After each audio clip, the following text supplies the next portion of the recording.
It seems that whenever a furry convention comes around, you'll always hear about the worst that happened there.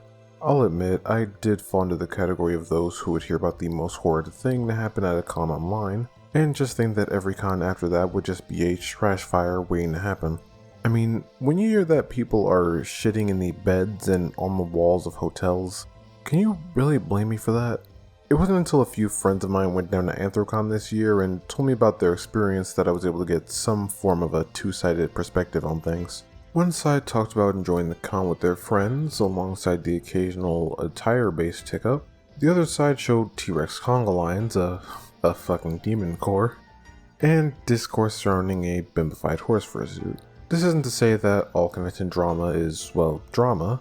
There are too many cases of sexual assault that are announced after cons for that to be the case, too many being a non-zero amount, but when I say that a discussion surrounding a kink suit like this was drawn out to all hell in the wrong direction, I kinda mean it. The thing is, this discourse led to perhaps the most misdirected takes and views in my opinion. I'm aware I've already mentioned this discourse in the past video, but the thing is, I brought it up because it accented the fact that the fandom is shit when dealing with kink-oriented content around children. Instead, what we got was...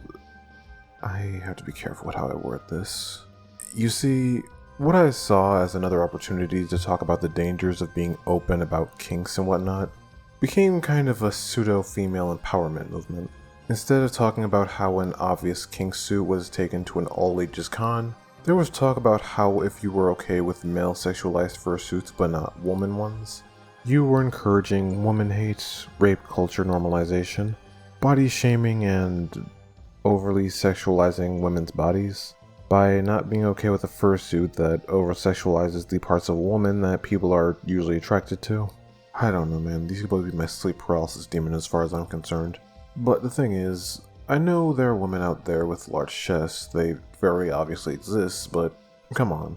Are you gonna look me in the face and tell me there's nothing sexual about this? Both suits are exaggerating body parts and could be seen as a fetish, but yet you don't ever see male fetish suits ever cause drama. This is nothing but another example of people trying to make women cover up and be ashamed of themselves while men do the exact same thing without a word. Man, I'm not saying women aren't over-sexualized and treated as sex objects by some in the fandom, but when we're a fandom filled to the brim with sexualizing any anthropomorphic or maybe not character we come across, is this really the straw that broke the camel's back? A big titty fursuit getting ragged on rather than this anchor arms motherfucker?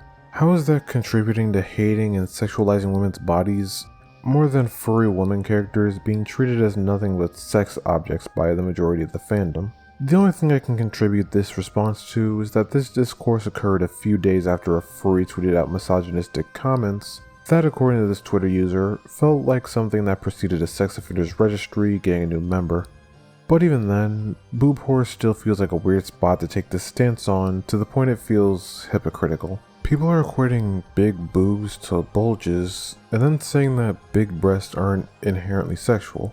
If they aren't sexual, why are we comparing them to something sexual?